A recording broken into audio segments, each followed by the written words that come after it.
നമ്മളൊരു beef roast ഉണ്ടാക്കാൻ പോവുകയാണ്. ഇച്ചിരി നെയ്യോട് കൂടിയ ബീഫ് വേണം, എങ്കിലേ ആ റോസ്റ്റിന് ഒരു ടേസ്റ്റ് വരുള്ളൂ. ഇത് കഴുകി ക്ലീൻ ചെയ്ത് വെച്ചിരിക്കുകയാണ്. ഇതിന് ചേർക്കേണ്ട ചേരുവകൾ എന്തെല്ലാമെന്ന് പറയാം.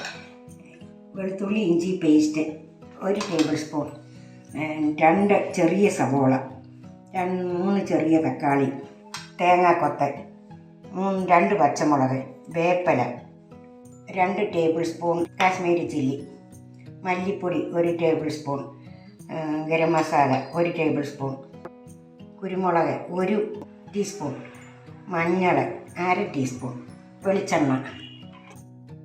ചട്ടി ചൂടായി തീ കത്തിച്ചിട്ടുണ്ടായിരുന്നു. ഇനി വെളിച്ചെണ്ണയാണ് ഒഴിക്കുന്നത്. ഇനി നമുക്ക് തേങ്ങാക്കൊത്ത് മൂപ്പിച്ചെടുക്കാം.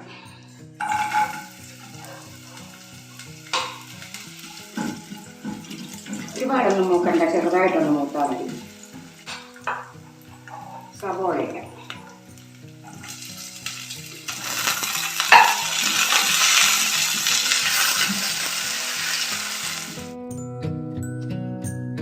ഇനി നമുക്ക് സവോള ഒരുവിധമായിട്ടുണ്ട്.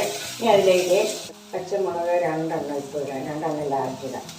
2 പീസാണ്, 1 പച്ചമുളകാണ്. നമ്മളിനി പൊടികളിടാം. തീ കുറയ്ക്കണം. നമുക്ക് എല്ലാ മസാലയും കൂടെ ഒരു പാത്രത്തിലോട്ട് ഇടാം.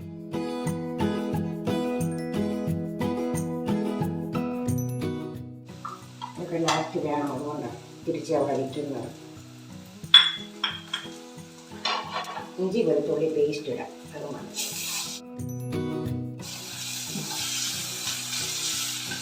പൊടികളിടാതെ തക്കാളി കൂട്ടാൽ തക്കാളിയുടെ വെള്ളം കൊണ്ട് മസാലയൊക്കെ മൂക്കാതെ വരും, അതിൻ്റെ പച്ചച്ചവ മാറുകയില്ല.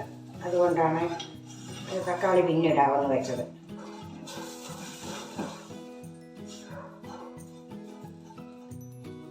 മസാലകളെല്ലാം മൂത്തിട്ടുണ്ട്. നമുക്കിതിലേക്ക് തക്കാളി ഇടാം.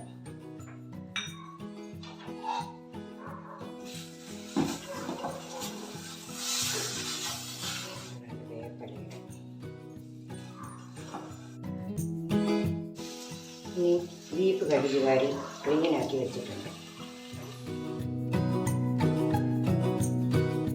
നമുക്കൊരൽപ്പം ചൂടുവെള്ളം കൂടെ ഒഴിക്കാം.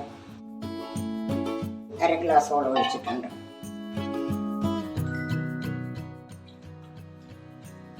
നമുക്കിനി ഇത് മൂടി വെച്ച് വേവിക്കാം.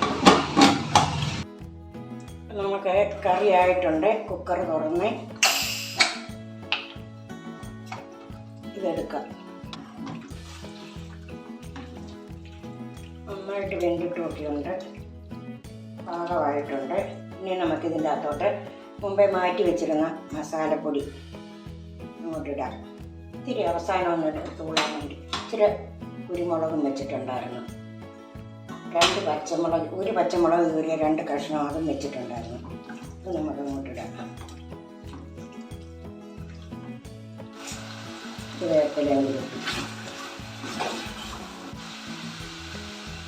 തീ ഓഫ് ചെയ്തു.